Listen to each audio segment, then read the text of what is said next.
Hello, brother cute.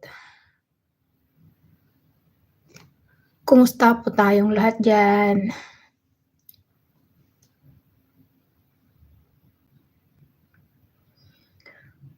Ay, Biyernes ngayon. Super busy.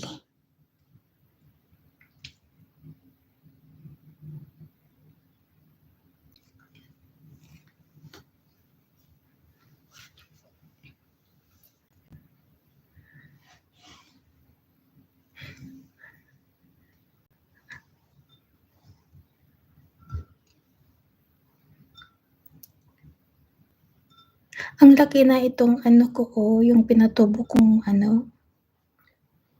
sweet potato. Malalaki na yung leaves niya. May mga ano na siya, may mga baby. Mahaba na rin yung root niya doon,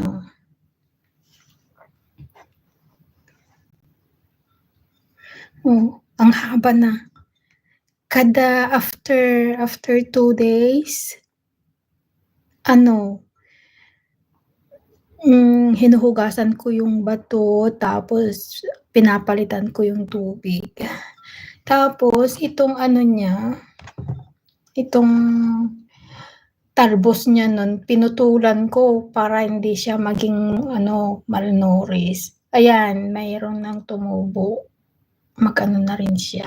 Laki na, marami na siyang baby dun sa sa loob.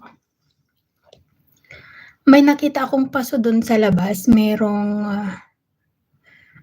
may yung bang black soil. Kaso ang init na dumating na yung summer.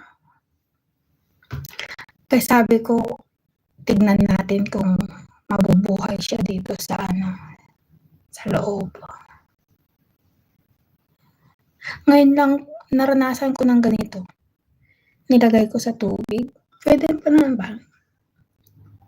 May mga dito sa may mga dahon na malalaki, merong talbos na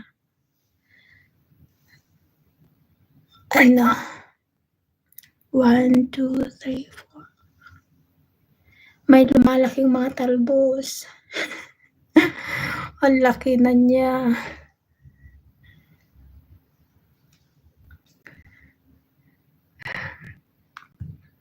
Super experiment ko na to.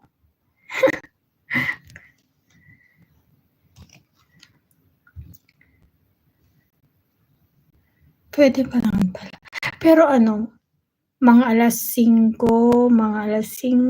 to 5 to 6, nilalabas ko dyan sa may bintana para at least may hangin siya na Kasi iba naman yung hangin dito sa loob. AC naman, iba ang niya.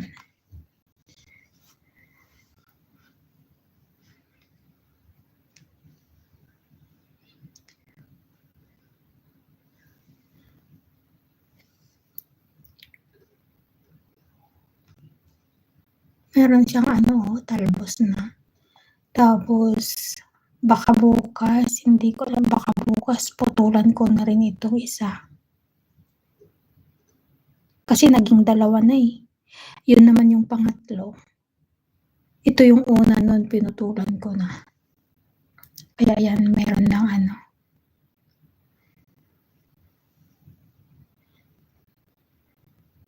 Ang laki yung talbos. Yung niya, yung dahon.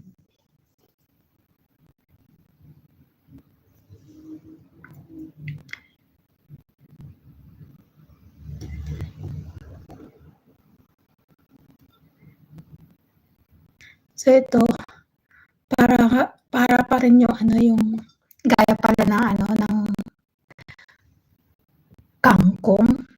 Sa kangkong,